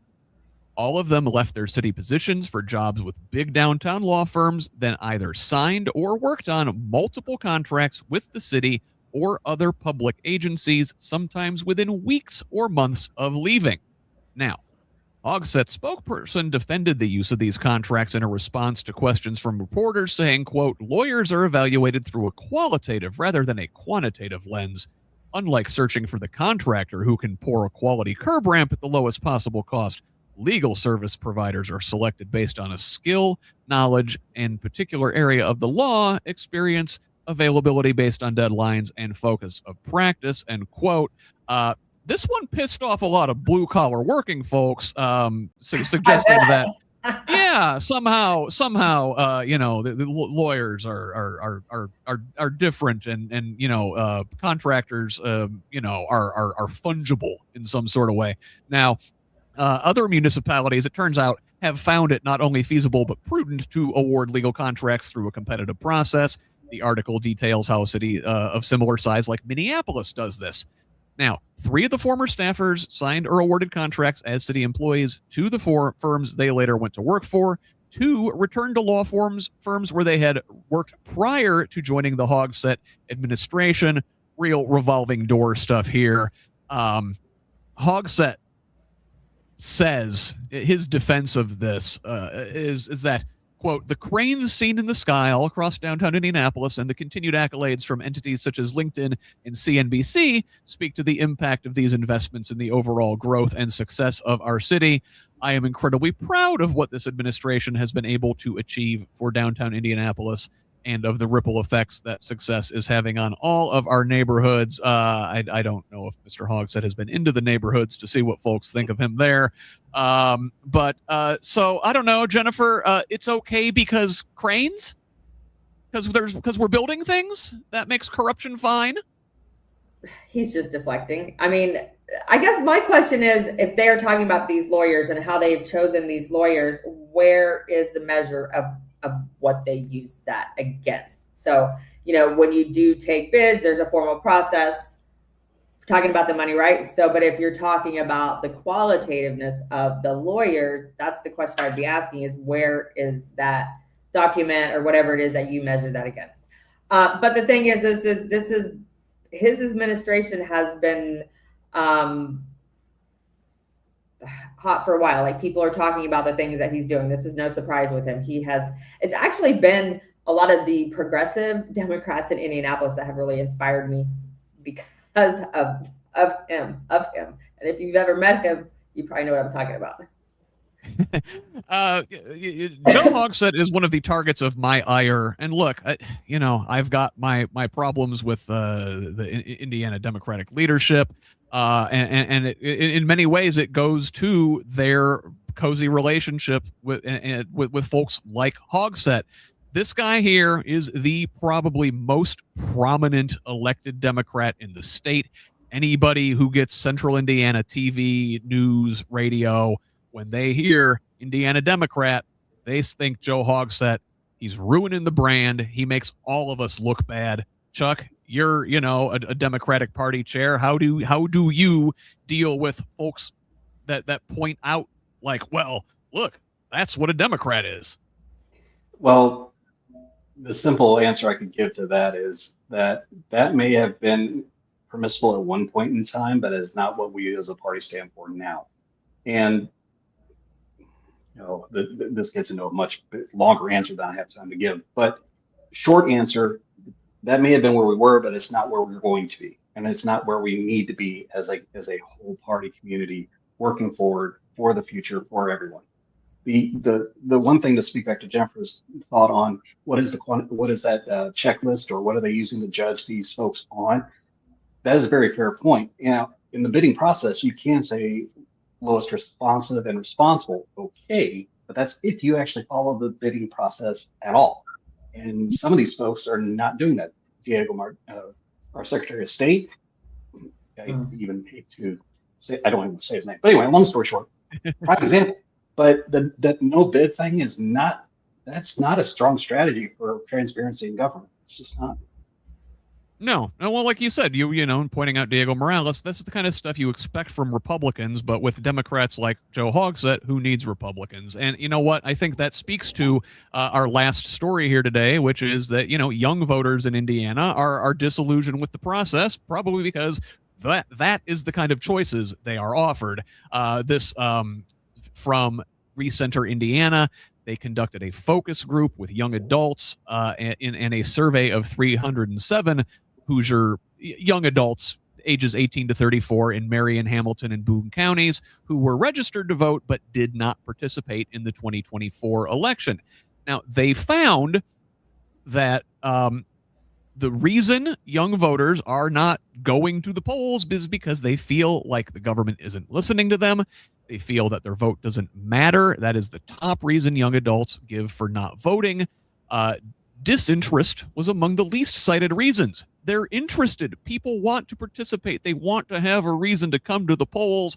But, if you're given two evils, why do you come out? So, while young adults share common frustrations, the specific barrier to voting did differ by race, gender, and party. Men, white voters, and independents are less likely to vote because they don't like either candidate. Women and black voters because of personal obligations, meaning you don't have time to get to the polls because you actually have to, take care of people. Democrats, because they think their vote doesn't matter. Republicans, because they forgot or missed the deadline. Focus group participants viewed Election Day as the chance to vote. Very few mentioned early voting or other options. Most were uninterested in voting by mail, and if they were working or away on Election Day, they simply did not vote. Respondents were most motivated by candidates who feel genuine, speak to issues they care about, and reduce the toxicity of politics, all of which I think we can point back at our last story and Joe Hogsett as being the kind of thing that voters are turned off by. Jennifer, thoughts? I agree. I mean, we've just got to find a way to get, I don't know. I think what we're doing, I think things like your network that are showing people there are other ways of thinking, kind of going back to what I think a lot of us thought Democrats were, and just like the Republican Party, people have lost their way. But we're also in a completely different functioning society. I mean, we spent the first part of this episode talking about that. So, it's going to be people like us that are going to have to work to try to find ways to bring in some of these voters, because if they're interested, they just need to have a bridge to help engage them. And that's something that we all locally, our local party chapters, can invest time in that. I think the first time I met you, Scott, was in 24 in the summer, and I'd given a speech, and I had spoken about the fact that our party does not do enough to try to draw in young families, parents, and people with young children. And that's where it starts. It starts at home. A lot of these Republicans, their children, they're ingrained from very early on the ideology of the Republican Party. So, yeah. Now, Chuck, I think it was really concerning that these voters kind of only think of as Election Day as the time when they can vote, and I think that is a problem of outreach. Obviously, our state, our Secretary of State, Diego Morales, doesn't want to advertise that there is early voting. They don't want people to participate in the democratic process. They are making it harder to do early voting. They're reducing the early voting hours and the number of days that it can be done. So I really think it's a failure of outreach. It's a failure to tell people that there are options, Yeah, and I think that it involves being in spaces as much as possible. I mean, the network that you're generating here, messaging is huge, and if you're not talking with people, and that's one of the big things we have to be very cautious of as we go forward, is we have to talk with people and resonate with them, not talking at them. So with young folks, like I can use my daughter for example. I took her to see then Senator Obama, soon to be President Obama, when we were still in Virginia. She was 4 years old. So she has grown up in understanding the democratic process, because I wanted her to understand that, think for yourself, figure out who's worth voting for, then vote for them. Now, the other side of that is we've got to have the right choices in the moment. We've got to contest every single race. And we've got to get that word out across the spectrum. So if we're running good people and we're getting that word out, young people will engage because I will tell you there's there's a protest that's forming with a lot of our schools here this upcoming week. Young people are engaged. We just got to give them that voice that they want moving forward. And I think at least I can say this for Hancock County, we've definitely got a lot of great folks that are doing it. You'll love to see it. You'll love to see it. Well, that brings us to our conclusion today. I'd like to thank you guys for both tooting our horn here at the very end of the process. Before I take us home with the final pitch, though, Chuck, why don't you tell the folks where they can find you? So you can reach me through Indiana or Hancock, Indiana Democrats through our website, and you'll see me around on Facebook quite a bit if you kind of research through that. And I'll hope to be adding a larger voice to certain things as we go forward in the selection cycle. So, thanks. Jennifer, where can folks find you? You've been writing like every day lately. Where can folks I know. find you? I probably write 5 articles like that a day. I just don't put them out. So I usually use Facebook a lot. You can always find me on Facebook, Jennifer David or Jennifer David for Hoosiers. That's my old campaign site. And then I've been doing a lot on Substack now. So Jennifer David, BCBA, that stands for Board Certified Behavior Analyst. So I've been spending a lot of my time trying to analyze a lot of what's going on in our state and our country from a behavioral perspective.